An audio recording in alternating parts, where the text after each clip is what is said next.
کیا آج ہمارے دین اور ایمان میں اتنی کمزوری آ گئی کہ جب جس کی جو مرضی ہو کوئی ایک بات کر دے اور ہم کنفیوز ہو جائیں؟ پھر اپنے عقائد پر، اپنے معمولات اہل سنت پر ہم کنفیوز کیوں ہوتے ہیں؟ کیونکہ ہمارے پاس بھی علم نہیں ہے، شیطان کو موقع ملتا ہے وہ ہمیں ڈسٹرب کرتا ہے۔ تو خدا را سب سے پہلے یہ ذہن بنا لیجئے کہ ہم نے دین کس سے سننا ہے، دین کس سے سیکھنا ہے۔ بڑے سمجھدار لوگ بیٹھے ہیں، میں اگر آپ سے سوال کروں کہ جناب آپ نے اپنا گھر بنانا ہے تو گھر کس سے بنائیں گے، تو آپ کہیں گے بلڈر سے بنائیں گے۔ تو میں کہوں یار آپ نے کپڑے بڑے اچھے پہنے، لگتا ہے درزی بھی بڑا اچھا ہے، اسی سے گھر بھی بنا لیجئے، کپڑے بڑے اچھے سیتا ہے، آپ کا گھر بھی اچھا بنا دے گا۔ آپ کہیں گے جناب درزی کا کام تو کپڑے سینا ہے۔ مولانا صاحب آپ کی لگتا ہے طبیعت ٹھیک نہیں ہے، درزی کپڑے سیتا ہے، بلڈر جو ہے وہ گھر بناتا ہے۔ اچھا جناب، پھر اس کے بعد آپ کو جناب ڈاکٹر کی ضرورت پڑی، طبیعت خراب ہوئی، تو اب میں آپ کو کہوں کہ آپ ایسا کیجئے کہ آپ چپل بڑے اچھے سلوا کے لائے تھے، اسی بندے سے آپ اپنی دوائی بھی لے لیجئے۔ آپ کہیں گے لگتا ہے آج آپ نے دوائی نہیں پی ہے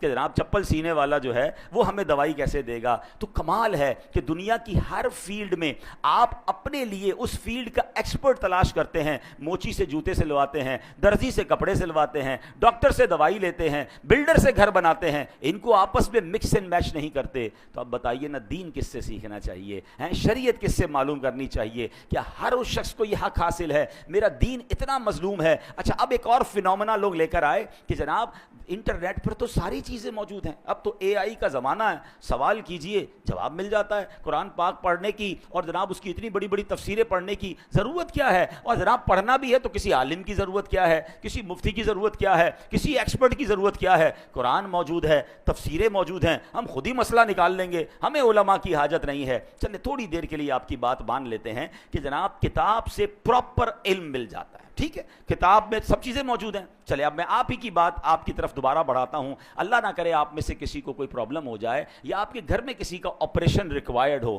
تو جناب آپ بھی کتاب اٹھائیے کہ ٹانگ کا آپریشن کیسے ہوگا۔ بلکہ اب صرف کتاب نہیں ہے، یوٹیوب پر تو ٹیوٹوریل موجود ہے نا، ویڈیو بھی موجود ہے کہ یہ والا آپریشن کیسے ہوگا۔ تھوڑا مزید سوال اے آئی سے کر لیجئے کہ کون سا چاقو استعمال کروں، کون سی چھری استعمال کروں، پہلا کٹ کدھر لگاؤں، دو چار دوست جمع ہو جائیں اور ٹانگ کا آپریشن گھر میں کر لیجئے، 2-4 لاکھ روپے بھی بچ جائیں گے۔